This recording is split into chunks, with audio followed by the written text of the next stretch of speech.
Welcome into the DNVR Rockies Podcast presented by Strava Craft Coffee. You got to remember to use that promo code DNVR20 because you'll save 20% off your entire purchase of that CBD-infused, deliciously rich, and potentially life-altering Strava Craft Coffee. I am your host, Drew Creasman. I am the managing editor of DNVR Rockies. With me, as always, is beat writer Patrick Lyons.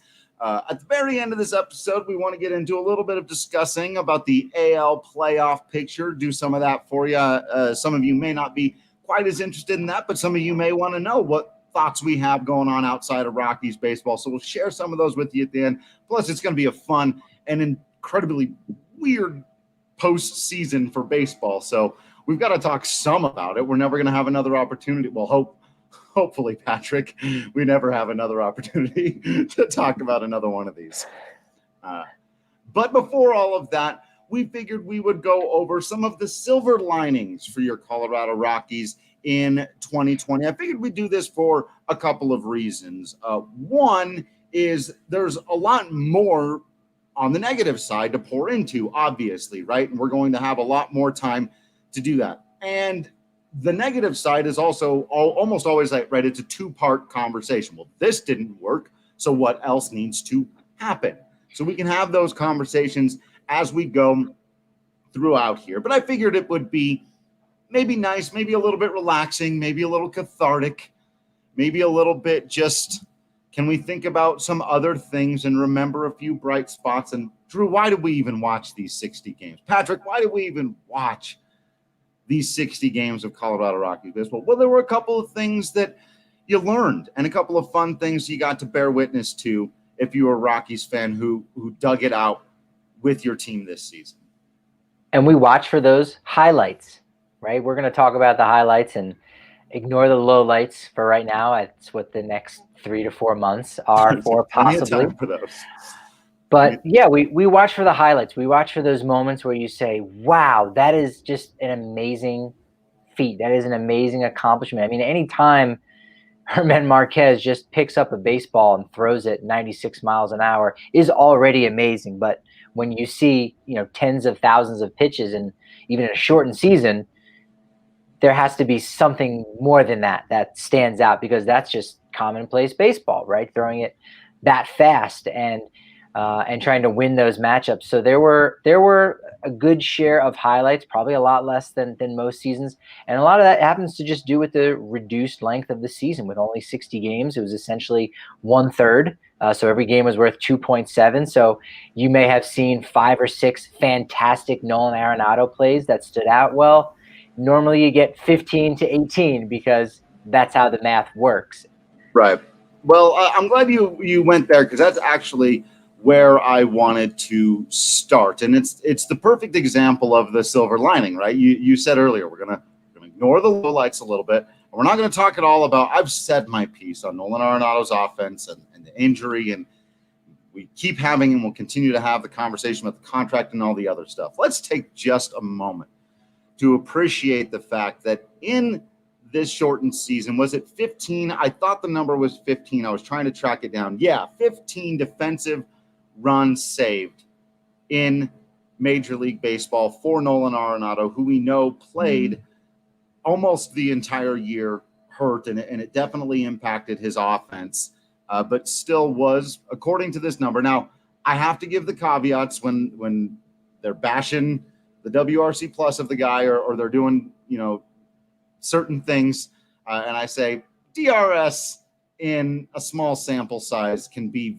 very, very wonky. And a great week from one other player, in fact, you see this when you look at Josh Fuentes, could have knocked him out of there. That said, it's not a surprise to anybody. If ever there was an advanced stat that in a small sample size you could look at sideways, but it still matches up entirely with everything we know from before and the eye test, it's Nolan Arenado being among the best defenders in baseball.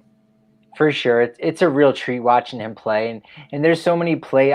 I'm just so glad that this one here. Yeah, that was fantastic. In season 8 add to your top 10 when you're this guy, good. Yeah, for anyone listening to the podcast, this is one of the reasons why you should go follow us on YouTube, throw us a like there, or watch our live videos, which we're going to be doing daily at 4:05, because we're baseball guys. That's when those games start, at 4:05. And, I'm lucky to be in the press box with both you and Manny, which never happened this year. The three of us were not in a press box at all this year. You and I covered a couple of the practices in summer camp, but ultimately we didn't get a chance to have the three of us. But I love that you two brought this Arenado meter thing to the table, because those plays that he makes that are just like a 6.5 or a 7, that's a good play. But really, you can look out of your corner of your eye and watch him make a play that's a 7 and go, oh, okay, it's not that big of a deal because it's normal for him. But you put that kind of a play on somebody else, you go, oh my God, did you see that play? You're going to be talking about it the next day at the water cooler or at the coffee machine. Happy National Coffee Day, by the way, especially to all those Strava coffee drinkers. That's right. But he just makes it look so easy. And we've grown accustomed to it. And I think, true baseball guys like you and Manny kind of stop for a second and go, yeah, I know that was just a average play, a 6.5. But we should talk about how big of a play that was, because that was still pretty damn impressive. So we're seeing some of those highlights now, some of the offensive clips, a few more defensive than offensive from Nolan Arenado this year, as unfortunately, the AC joint injury in his shoulder really kind of sapped him offensively. But, Nolan is always going to have highlights no matter what. Even in a down season, there were plenty of those with him at the plate. And plenty more, always plenty more defensively at third base. You did very cleverly remind me there, Patrick, that it is National Coffee Day right now, right? Right now, here today, it is National Coffee Day, and I think we're doing this for several days. You can get more than, so I told you at the beginning, I always tell you at the beginning to use promo code DNVR20 to get 20% off, but actually use promo code DNVR30 right now. We're celebrating the big holiday, so you got to use promo code DNVR30 to get 30% off your purchase of Strava Craft Coffee. That right there is a fantastic deal. DNVR 30%. Okay. 30% off. Top secret. And yes, Henry, I think the odds are very high that he will win his eighth straight gold glove. I think that was pretty likely either way. But I don't know for sure about the platinum glove. I think it's also pretty high. I think it was a shoo-in he was going to win the 8th straight gold glove. He would have had to have had a pretty bad season in order for that to go down. But the platinum glove's a bit tighter, but I would think he's close. And again, I'm assuming that they're trying to take a normal approach to all of these awards. and consider the fact that there were only 60 games. So, I mean, Tony Walters did some big things in that middle part of the season, even the beginning part of the year last year, and that ultimately wasn't enough, over the course of the full 162 game seasons to get him on that list of Rawlings Gold Glove finalists. So I think the fact that the season was shortened probably means, we're just going to see the same, typical names on that list. And in the case of Nolan Arenado, that's absolutely fine. He deserves to be on that list. He'll obviously still take, I think it's pretty obvious still, Gold Glove at third base, but it wouldn't be a total shock if he did win, Platinum Glove. I don't think we know the identities truly of who votes on that. So it's not as if, if they select Nolan Arenado, there are going to be folks that say, oh yeah, but his shoulder was hurt and, he missed like the final, week of the season. How could you give it? There's not going to be that real scrutiny, partially because they're in the shadows, if you will. So it wouldn't be a total shock if he did still win Platinum Glove, just because of everything surrounding this season and, no one else really getting into a major groove. He missed part of the year. He had no issues defensively. Maybe he didn't get to another, a ball here or there, but I didn't notice that. And the metrics that you just purported don't show that either. Yeah, no, and I watched every game he played this season. You watched every game he played this season. And while you could point to one or two plays, you go, oh, that's weird, he didn't get to that, or that's weird, he made a mistake. That's always been the case. He's never perfect. He's never been perfect. He can't be perfect. But there was never a time where he pulled up and didn't, oh, is his shoulder? We had no idea his shoulder was bothering him until he told us. And then we sort of retroactively, and I think fairly retroactively, applied that to what's going on with his offense. It makes far more sense than at 29 years old, one of the best players in the game just forgot how to hit or just stopped hitting for power. You and I have been talking about all season his warning strikeouts and the balls that just seemed like he was on that. What happened? And then in the second half of the season, there was a lot less he was on that and more just he's not on anything now, probably overcompensating because he's got no shoulder. That's tough to hit like that. Yeah, and for anyone that is going to, again, maybe take points away from Nolan because he, didn't jump over a tarp on the third base side. He can't make every play look like he did in San Francisco the other year. He makes up for it for, again, some of the plays that we're seeing right now on our YouTube feed where, again, he's going to his right and he's making these throws in foul territory that are absolutely phenomenal. And even a play in which it was on a shift and the runner from first base takes off after he touches second, and Nolan now has to beat him back in a sprint to cover third base. Does so, throws over to second base. So again, he's making up for that. And these kind of, it's interesting, all these weird, unique plays because of the shift. We've even seen Nolan make those like 6-5-3 double plays where he's in the shortstop position, which is spin over the bag and stuff. Which is also incredibly rare because typically the shortstop has the best arm and the best range of all of your infielders. So the shortstop, 99% of the time, stays in the shortstop position, and the third baseman goes over to second base. That's like the natural progression. Even can you imagine how weird would that be? Nolan moving over and playing that spot and like firing the ball to first from short right. Yeah, only his cousin, Josh Fuentes, could handle that ball right there and would want to get it back, Went too close. It's just I had never actually pictured that until you were just spelling out how that works. And just for a moment, I imagined Nolan going over and Trevor staying. And I was like, I would fear for the life of the first baseman. Yeah, and even the runner going down the bag, like you better catch. Like almost, I'm going to slow up just make sure the first baseman catches it, and the poor umpire who's got to watch this out of his corner of his eye and just kind of, say a brief little Hail Mary and hope that Nolan's on the mark, so he doesn't have to see his family the next time he's in a hospital bed there and takes one to the dome. So that's right. Yeah, Nolan's got a cannon. He's the one third baseman that you could shift over to shortstop, and he could do a pretty solid job. Again, he's not a shortstop, but man, his arm I think could make up for a lot of that. Oh yeah.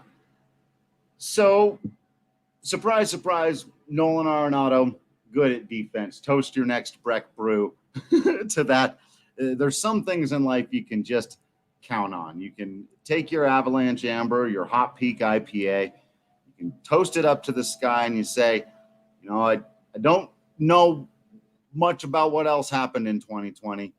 A lot of stuff is very strange. So many things that didn't make sense or happen how they normally did. And when somebody asks you, hey, hand me your Breck Brew, where'd you get that thing? You get it down at the DNVR bar? Did you get it over at King Supers? Did you go down to the farmhouse, use the promo code DNVR to save $5 off the food and the beer? I won't take any of your food. Take some of your beer. Tell me one thing in 2020 that happened that was just normal. And you sit there at the farmhouse and you say, well, Nolan Arenado was the best third baseman in the National League defensively, one of the best players in baseball, and made a bunch of highlight reel plays. Nothing abnormal about that. Yeah, that's one of the things you can rely on. You can rely on Nolan Arenado, you can rely on Breck Brews, and you can rely on great food, including the wings, especially the wings. Especially the wings. Yeah, so especially the wings. I may be biased, but still. All right, a few other silver linings here, Patrick. Obviously, I think the one that was the most talked about throughout the season, oftentimes put very broadly, was the starting pitching. For the most part, those guys kept a minute. Let's get a little bit more specific here and go with what's the most positive sign? What's the biggest silver lining in the starting rotation? Kyle Freeland appearing to be back, or Antonio Senzatela appearing to be here? I think the highlight of those two is Kyle Freeland.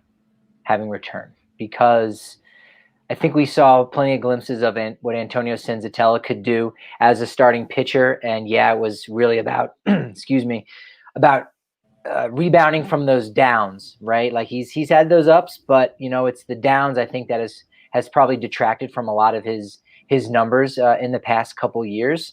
But that's just a maturity thing, and you got to see that, and he stepped up, and you'd like to think that maybe he is of that caliber, like maybe a true number 2 starter. We'll wait and see if that's the case or not. But Kyle Freeland, 2018, was a number 1 starter. And after a rather large hiccup in 2019, definitely seems to be back as one of those front of the rotation guys. Maybe not a number 1 anymore, but definitely a number 2, certainly a number 3. And I think that's more valuable to Colorado because you need that reliability. And I think Senzatela was relatively reliable the last couple years, outside of, again, those poor outings here and there. But if you don't have Kyle Freeland even being average, you have a large gap in your starting rotation. And I think, where he came from last year was the much bigger jump than Antonio Senzatela, because I don't think anyone really believed that, That's the numbers you saw last year from Senzatela were legit. Whereas with Freeland, you go, I mean, maybe he doesn't strike out a lot of guys. Like he could be lost. Yeah. He could be lost. And you go, wow, hey, hats off to you for what you did in 2018, but you're not at the front of the rotation guy. And I think he proved that he still is that, and he deserves that moniker. Yeah. Yeah, I think this is a kind of a chicken or the egg. I think you did a very, very good job with the Freeland answer there. And I felt like I had a case for Senzatela that matched it equally. I think that last argument you made probably tips it, though, in favor of Freeland, which is that he really did have to overcome so much more. His season a year ago was awful. And as Wild the Innocent points out, that I did spot the Senza story early, and I appreciate you giving me credit for that. Of course, I got a ton of stuff wrong this year, so it's nice to remember 1 or 2 of the things that I did get right. But we did see the writing on the wall a little bit there for Senzatela. I think the chicken or the egg nature of it actually comes from, one way or the other, you're looking at a rotation that's 3 guys out of 5 quality without one or the other of them, right? And you needed to know, and since we know Freeland's got it in him to be 4th in Cy Young voting, and really should have been 2nd, we know he's got that in him. To see him back puts that back on the table. Even after having seen this Senza story coming and him being much better, I'm not ready to throw on him, hey, he could be in Cy Young conversations next year. Now, I still think he's a solid number 4 who maybe plays up like a number 3 when he's really going. And that's better than I think a lot of people ever thought Antonio Senzatela was going to be. But as you just said, Patrick, at his best, Freeland can be a 1 or a 2.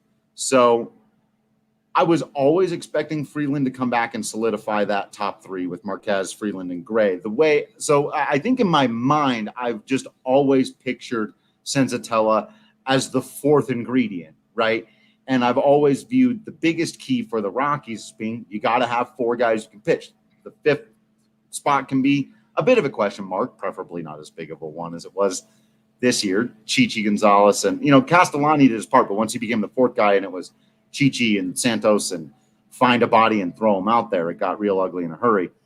But Senzatela going, I think, from we're not sure if he's anything to we're sure he's at least something is a massive development for that rotation and really does whittle down anything that you would do to, at most, 1 veteran guy makes sense. And if not, focus all your energy elsewhere, because Senzatela, Gray, Marquez, and Freeland just all have resumes now and are still in their 20s, and that's a rare place to be.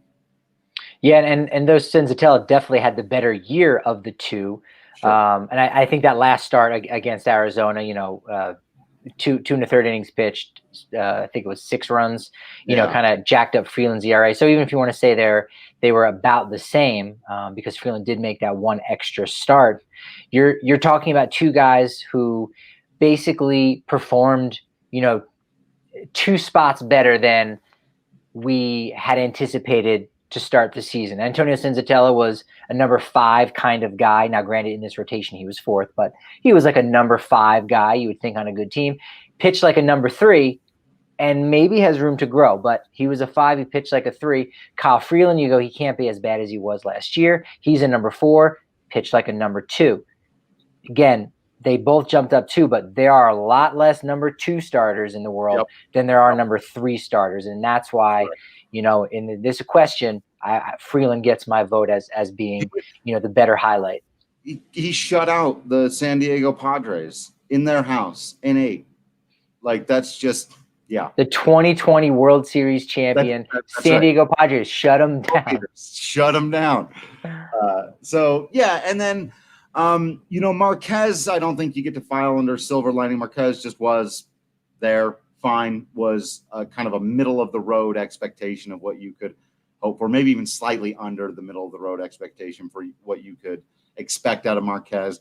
And Gray spent most of the year hurt, so you don't really get to come away with too much more out of the starting rotation, other than, I guess, no. Ryan Castellani gets to count as a silver lining for this team, even though, he was not especially great. I'm telling you, folks, at the beginning of the year, if a report had come out and said, the Colorado Rockies have just had to part ways with Ryan Castellani. He's not healthy. It hasn't been working. His command is all over the place the last couple of years in AAA.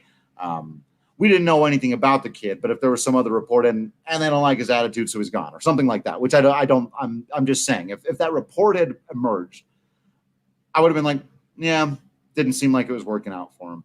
His numbers in AAA and throughout the minors were really not panning out. He'd been passed by a bunch of other guys in the Rockies prospect pitcher rankings, Rollison and Peter Lambert, surely, who hadn't been there before, and several other people had just gone. And you go, no. And now he looks like a guy who might have a future in Major League Baseball. I don't know if he's going to be any kind of world beater, but he looks like a guy who can hang. And in fact, he did hang against some really great lineups there for a while. And he looks like an asset who at the beginning of the year, you had no idea if he was anything at all. Yeah, he, that first start in particular was like, wow, with the 4 innings and, damn near throwing a no-hitter. It just seemed like improbable. And you go, wow, okay, where have they been hiding this guy for the last couple of years? And, the metrics, might not have been very kind to him. And he has control over some of those, walking just as many guys as he did striking out. So that's just on him. Yep. Has nothing to do with the sabermetric community at large. So that many people. No, and also the home run balls, like you could small sample size that away. You could do a lot of the caveats I do about the metrics. But no, the home run, he threw bad pitches that got hit out of the ballpark. There's no explaining that one away either. Yeah, but he held his own and he ate up innings when he needed to. So again, this is a guy that contributed to this team for better or worse. He stuck around even when they needed 5 starters.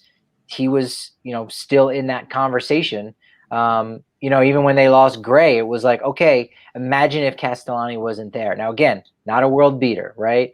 A guy that in fact, if you throw out his first start, was unfortunately one of the worst starting pitchers in the game after that, 4 innings of shutout ball. But you need those kind of innings. It could have been a lot worse, as far as maybe putting somebody else out there that wasn't ready, shaking their confidence. We have yet to see kind of what happens with Antonio Santos and Mujica from when they got ran out there and just kind of had to eat up innings, and that was unfortunate.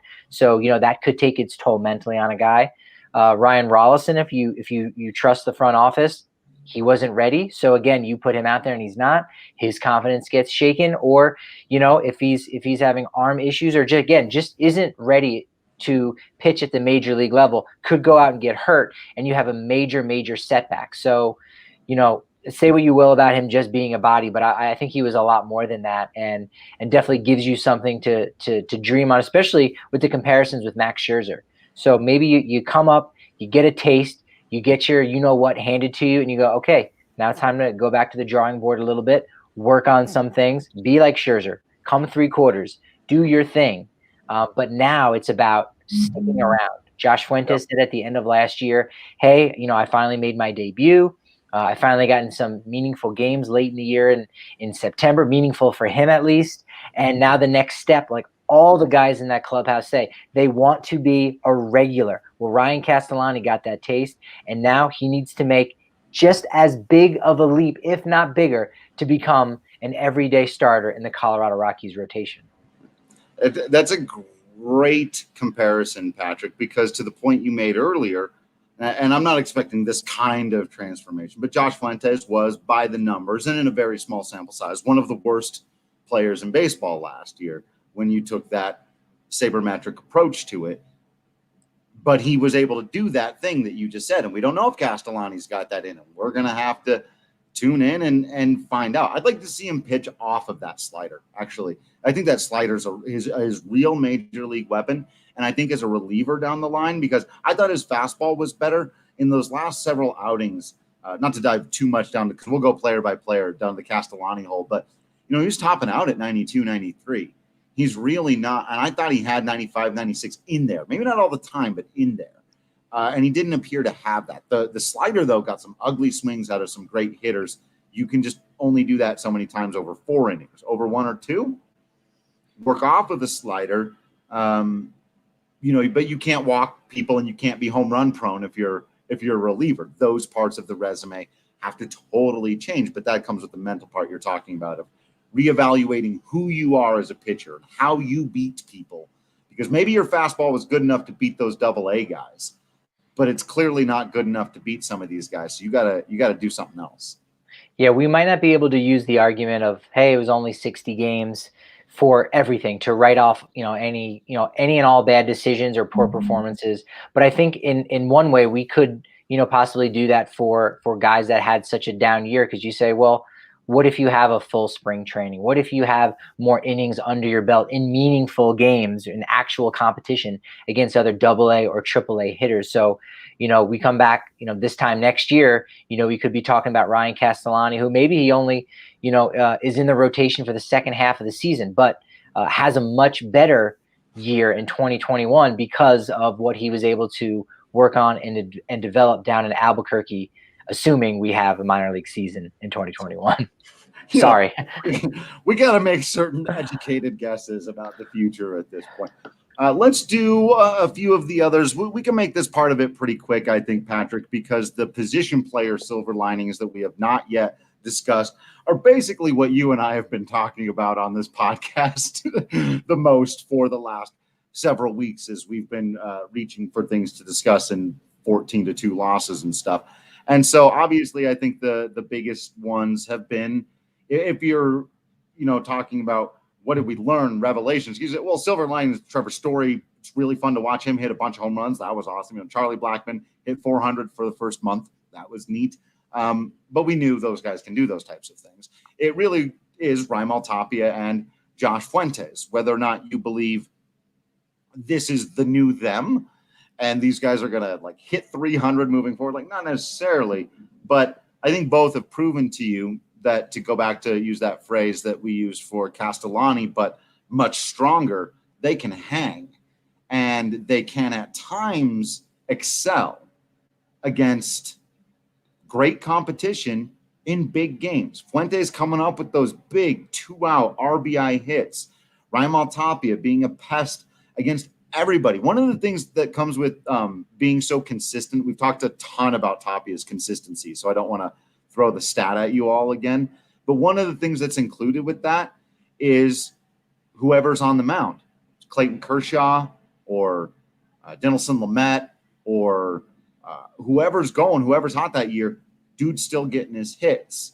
And so those types of things, those are, I think, the biggest ones, Patrick, from a position player, guys you're feeling far more confident in right now than you were when the season began.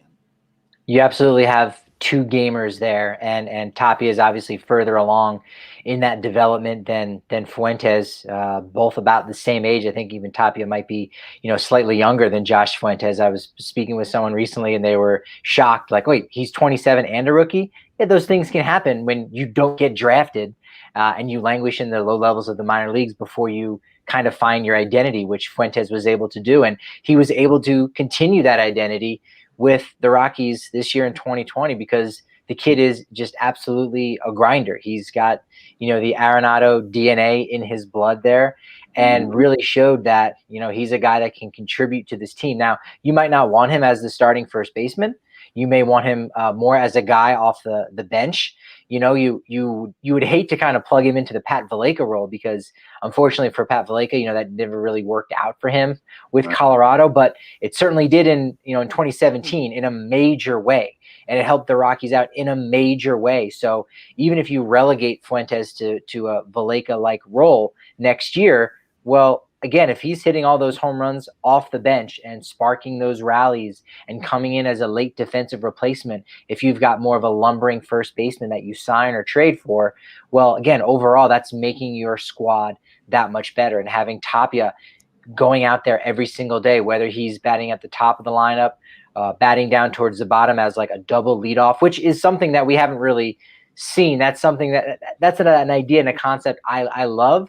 But I understand, why Bud Black and Jeff Bridich are saying, look, we want our best hitters to get the most opportunities. Yeah. So the difference between Tapia batting 6th and 9th, I think, is something like 45 at bats over the course of a year. And you know what? We would just rather have Tapia have 45 more opportunities. So bat him 6th, and we might see him change his approach even more, and he starts driving and runs. Maybe his average goes down because he's trying to hit those sacrifice flies or hit the ball the opposite way, to get a run in from third base. But I think he could develop that. I think he could be that, younger, new age, new wave version of Charlie Blackmon. Again, with less power, maybe less speed, slightly less defensive abilities, but nevertheless a consistent guy that you need in your outfield, because you just don't get guys that play that consistently or are that healthy for that long in the outfield. And you don't do it when in the Colorado Rockies outfield, because it's 5,000 feet above sea level, and it's also 500 square feet. So it's a challenge. You knock on some wood out there, everybody, because I've thought about that a couple of times and almost brought it up on the podcast a couple of times. And I think I have mentioned it once or twice that Tapia has been, again, everyone hold your breath, very healthy throughout his career. And that there's a value to that, as all Rockies fans who lived through the Tulo and Cargo era and now here with Dahl and Rogers, sometimes it's all the talent in the world can't get on the field. And if it goes up and down, it's not as valuable to us. Nolan's been that kind of a healthy guy. Like, this was only his second time on the IL, formerly the DL. Yeah. And you look and go, well, he's been injured, more than just those 2 times. Yeah. But he's found a way to produce. He's found a way to contribute. Daniel Murphy did it last year. We gave him credit, and we still should. Had a broken index finger last year than he was this year. It's true. And it really sapped him of a lot of abilities at the plate. But the dude came out, he grinded, contributed to the team. And, Tapia, I think, we don't know how many injuries he's had over the last couple of years, but he will have them. And baseball players find a way to work through those injuries. Right. Maybe their numbers and their productivity take a slight dip, but over the course of a season, you don't see it. You haven't seen that for Nolan Arenado, that real dip in production, even though we know he's been banged up. So throw Tapia out there in left field. He's going to play 150 games. He will get hurt. He may go on the IL, but you know what? I would bet that he's going to tough it out. And over the course of a full season, you're going to see some really good numbers and go, you know what? I would rather have him out there than cross my fingers with somebody else, because if they don't do it and they get hurt, we're going to our 5th, 6th, and 7th option down in AAA in the outfield, and that's going to be a messy situation. Right, totally. I think the only other player, and again, we'll talk about why this is the case in the future, but on the position player side that you can view as a silver lining. Again, not Story or Blackmon, just, hey, you guys are still good. The only other one where you go, all right, that's a thing, was Elias Diaz. I think he showed, especially in the last couple of weeks of the season, he can hit. I still have questions about him behind the plate. We've talked about that, Patrick, but I I really do think there's a decent chance for him to come out, unless they make another move for a guy. But if it's still the same catching core, for him to have the inside track to start next year, because his offense, again, started to look pretty consistent, making that consistent contact. Bud Black talked at the end of the year about not liking, he actually said that the team's biggest problem was their production with runners in scoring position. And I'm not sure I agree with that, but it was very clearly a problem. And getting a guy like that who makes as consistent contact as Diaz did helps solve that problem. And I think he's done well for himself to earn himself a job this year. I do too, especially considering the Rockies catching core was last as per Fangraphs wins above replacement there. So they really struggled in a major way. And although, Diaz has some things to clean up, you're right, Drew. He showed a lot of pop, a lot of promise. He's at that perfect age, because I think he's 30, and yet he's still, arbitration eligible. So he's one of those, it's like a left-handed, pitcher, whether you're a starter or reliever, and you don't come up into the majors until you're in your mid to late 20s, and you go, all right, it's going to take you a couple years to figure it out. Then when you do, you're going to be around this game in a very long time. That was the case with Oliver Perez, who's still in this game. Randy Johnson walked the ballpark because he didn't know where the heck the ball was going, and he turned out pretty darn good. Yeah. I don't think Elias Diaz is on that trajectory of a Hall of Famer or a 20-year veteran, but he is a guy like a lot of backup catchers that, they stick around and they have some good years here and there. They maybe, scratch off an all-star game appearance, and they're just valued players, and that start to come in their own once they hit 30. And I think Diaz is kind of, in that sweet spot. I'd love to see some type of, research and development on catchers, like where, typically they say a player's prime is from about 26 to 29. And I think we may have even seen a shift where it's now maybe more like 25 to 28. But for catchers, it very well could be more like 28 to 31, 32, where they're having some of their best seasons because they're able to kind of, quiet down what they're doing at the plate and just say, look, I'm here to receive the pitcher. And, they have that many more repetitions. They have that many more at bats. They've seen the league that much more. And they just start to come into their own. It's not that great. What we see offensively for catchers is not that great. That's why a guy like JT Realmuto is going to get so much money this offseason, because guys, can't receive and react at the plate offensively. So I think Diaz, it could be one of those guys. I think he's earned a spot on the team next year, undoubtedly, and is probably even the favorite to usurp Tony Walters as the team's starting catcher. Yeah. All right, before we get to our last segment of the team that we've got to take a look at a couple of silver linings on, we got to remind you that the best way to get smart, be smart, stay smart is to get a few classes in over at MSU Denver Online. Man, there's been a lot of horror stories going on out there about some of these institutions that are just now trying to figure out how to do the digital thing. It's been a real tough go for a lot of folks, but at msudenver.edu/online, you're going to the experts in the field who have been doing this for years and years. They got responsive teachers. They've got classes of all sorts, whether you're doing a whole course, you want to start out a new degree, you want to finish an old one, you just want to pick up a skill that's going to help you maybe in a new job or just in life, whatever it may be. They got something for you over at msudenver.edu/online. Patrick, that moves us into the bullpen. It was Daniel Bard and Yency Almonte. Okay, moving on. Moving on. I mean, right? Yeah, that's it. Unfortunately, guys were very disappointing. Tyler Kinley showed some flashes. I think, yeah. He was able to keep his. I think he only gave up 2 home runs. Believe it or not, that might sound crazy, but he was able to keep those numbers down.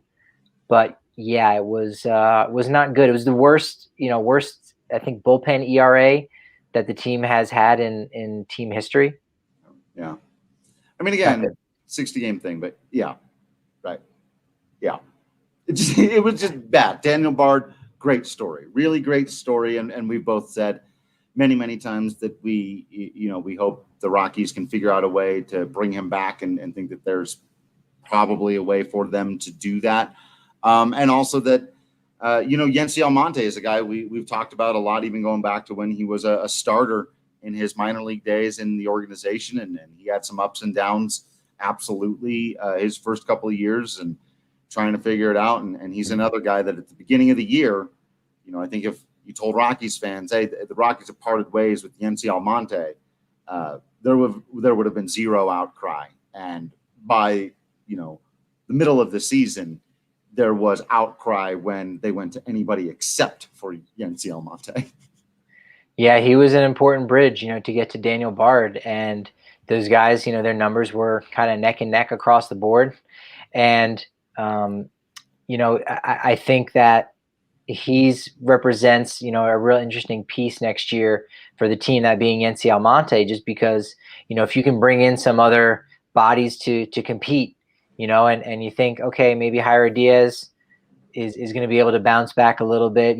Carlos Estevez will be. Those guys were used, pretty mightily, last year and even at the beginning of this season. And, again, with the shortened spring training and the fact that, Estevez was used in like 6 of the first 8 games, something crazy like that.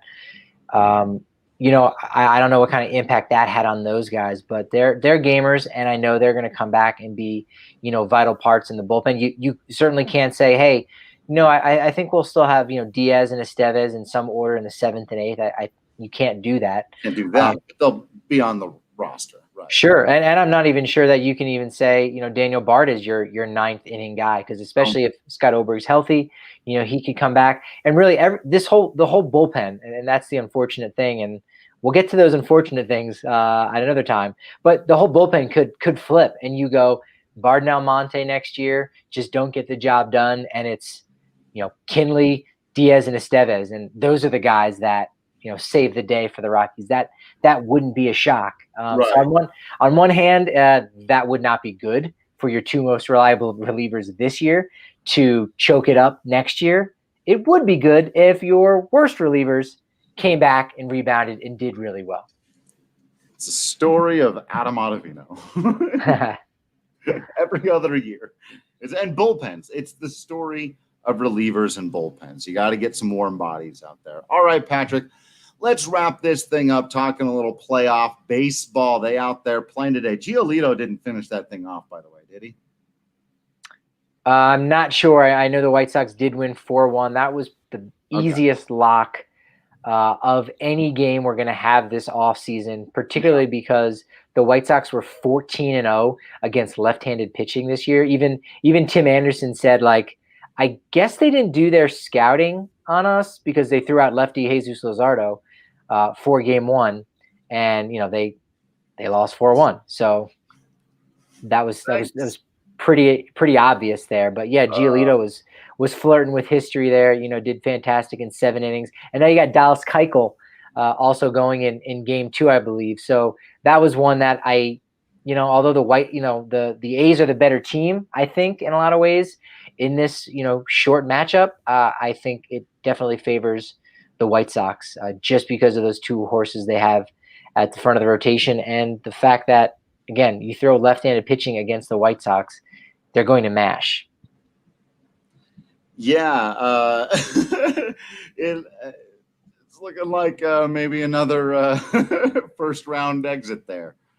Yeah, that would be unfortunate for A's fans, but I see that's how it's going. On the flip side, with Houston and Minnesota, Houston was able to win game 1. I'm still picking Minnesota to win the next 2 games. I like Minnesota. They were a team that going into this season, I thought it was going to be Minnesota Dodgers World Series. So I still have to stick with my pick. Yeah, you have to stick by that, yeah. Yeah, and Greinke again was on the hill today, so you go, oh man, they got to defeat a future Hall of Famer. I don't necessarily know I like the odds of that. They were in that game. But they're down 1-0. I think they can still win the next 2 games at home, even without Josh Donaldson, him now, being out of this series. I think there's still enough for Minnesota to come back and win this wild card series round. Yeah. Yeah, I'm with you on both of those picks, actually. I did, and for many of the same reasons. I've just long been a believer in Minnesota. I think at some point they're gonna break all the way through here. It's a weird, tough year. You never know with it, and being down already. But I'm with you there. And sorry, Oakland. It's just maybe it just doesn't work in the postseason. No, it has nothing to do with that. It's just a funny quote. You get to throw at them every single time. Yeah, there's gonna be a lot of Moneyball memes. Brutal, man. A lot of Moneyball memes going around. Possibly tomorrow. We'll see. Tampa and Toronto. I know Toronto's a team that you're rooting for. Yeah. Do you think they could actually take down the best team in the American League? I mean, I think they could. Do I think they do? I think they will. No. Tampa. I think they get through this one. They've been known to have their stuff flame out right before the World Series, maybe in, but right before. And so I'm going to go with the not at all logical statistical look at it, but just simply say that the Rays have a mental mojo that's slightly tougher than what hangs around the Oakland A's, and so they'll get out of the first round, but probably not any further than that. Yeah, I was looking at some information on the Rays today, and I think they had like 25 players with like positive WAR, like of at least like a half of a win, and it's like, oh my God, they're just loaded. They're fantastic. So again, no superstar names like outside of Kevin Kiermaier, and you go, okay, Blake Snell, hey, he won a Cy Young Award, I know him. Tyler Glasnow, I think he's there. How about G-Man Choi? Outside of that, you're going to be hard pressed to really go through that roster, but you'll have plenty of time this next month to learn about him. Yeah, and then the final series is maybe the most exciting one, just because it's a nice, fun little rematch with Jake by the lake and the midges and everything between the Yankees and Cleveland. In some ways, it's also the least interesting, because I think the Yankees have a lot of holes. Right now, Cleveland hasn't been playing, terribly well, and I'm going to take Cleveland in that one. All right, cool. They're going to good, but if the Yankees win, then they're just going to start rolling and forget it. Yeah, they'll win, but I wish Cleveland was playing better right now, because I do think that they're the perfect kind of team that, like, if they were, and it's a lot of the same guys, if they were playing how they've been the last couple of years. Where Jose Ramirez was just one of the best players in baseball, and Francisco Lindor was one of the best players in baseball. And now those guys are like pretty good right now, right in this moment. And so like, and I like those players. I like a lot of that. I like the pitcher, Santana. Who's the other, there's another starting pitcher they have. Carlos Carrasco, Zach Plesac. And of course, Shane Bieber, who we talked about yesterday, winning the Triple Crown with the Plesac. Big fans of both of those guys. Could be, and they got all those former Padres players too from the Clevenger deal. So that's interesting. And maybe the most interesting thing about what they've been able to do in Cleveland is they actually reduced payroll from last year to this year. So they cut payroll, and we're still just as good. Decent, yeah. So we'll definitely be looking forward to see how those series shake out. And what we also have tomorrow is 8 playoff games for the first time in the history of Major League Baseball. 8 playoff games. As the American League, they're all playing Game 2, and in the National League, they all have Game 1. So if all 4 American League Wild Card Series games go the distance, we'll also have 8 on Thursday. But tomorrow, Wednesday, a perfect time to have a sick day if you need to. Order out from the farmhouse, get some Strava, sleep in, and just pound the Strava craft all day long, because there's 8 playoff games. And here in Colorado, they start at 10 a.m. How lucky are we? That is a great thing. I do wish that happened more often, though. You got to give some thought to like the players and like their bodies and like the physical ability to do so. But one of the things that I did miss about East Coast trips, because there were no East Coast trips this year, was those games that start at noon in New York that are 10 o'clock here, or I'm still, maybe I've still got my morning coffee out and the baseball game is getting ready to come on.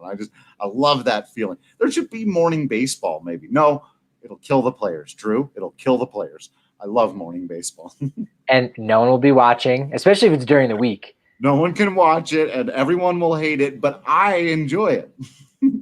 I mean, people find a way to watch March Madness, and I mean, we do have kind of some type of madness going on right now in baseball, and I think that's going to make it interesting. And that, in fact, that could be one of the reasons why you still could see 16 teams make the playoffs, is because you have a day in which there's 8 games going on. There's like 4 going on simultaneously at one point today. Even when there was just 4 games, there were 3 still, happening at the same time. In fact, White Sox A's, I think, almost finished before Houston, Minnesota. Even though it started later, and almost ended up passing it by. So I think, those things are something MLB is going to look at. Do we want to give them more quantity rather than quality? There's going to be quality later on in the division and championship series and World Series. But if we give them quantity here in this wild card series round, maybe that, makes a couple more people, a couple more markets take notice and have a little bit more investment in, and fans say, wow, all right, well, I don't normally like baseball, but when I can maybe gamble on DraftKings Sportsbook all day long, all right, and I can even gamble, because eventually we're getting to the point where you can gamble on balls and strikes. That's right. That will actually be a thing. So when baseball, kind of figures that part out too, then maybe baseball takes a step forward and is slightly cooler in a roundabout way.